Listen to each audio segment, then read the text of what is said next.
মাত্র ইফতারের আর 10টা মিনিট বাকি আছে।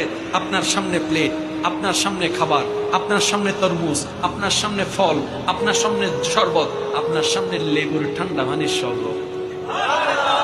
গ্লাস থেকে যখন ঠান্ডা পানি গ্লাসে ঢালেন তখন দেখবেন কিছু কুয়াশার মতো পড়ে, যেটা তৃষ্ণা আরো বাড়াই দেয়, লোভ আরো বাড়াই দেয়। এবার ঘড়িতে সময় আছে, মনে করেন আর 4 মিনিট। আপনার সামনে ছোলা আছে, মুড়ি আছে, সিঙ্গারা আছে, সমোসা আছে, যাই যেটা খাই আর কি, ফল আছে, ফলাদি আছে, শরবত, তার ভিতর আছে লেবুর শরবত, আমের শরবত, ট্যাঙের শরবত, সব সামনে আছে। সময় আছে 4 মিনিট। আপনি সবকিছুকে সামনে রেখে হাত দুটাকে গোটে গোটে দরুদ শরীফ পড়তে আছেন, ইস্তিগফার করতে আছেন, তওবা করতে আছেন, দরুদ পড়তে আছেন, দোয়া পড়তে আছেন। রব জিজ্ঞেস করে, ও আমার ফেরেশতা, আমার বান্দার সামনে খাবার আছে, সে খাচ্ছে না কেন?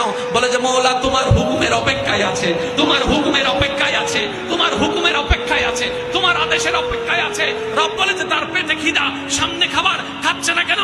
বলে যে মওলা তোমার খুশি করার জন্য, তার হাতে শক্তি থাকা সত্ত্বেও সে তরমুজকে স্পর্শ করছে না, বুকে তৃষ্ণা থাকা সত্ত্বেও লেবুর শরবত, ট্যাঙের শরবতকে সে স্পর্শ করছে না। মওলা তোমাকে খুশি করার জন্য। রব বলে আমার বান্দা আমাকে খুশি করার জন্য রমজানের রোজাকে আপন করে নিয়েছে।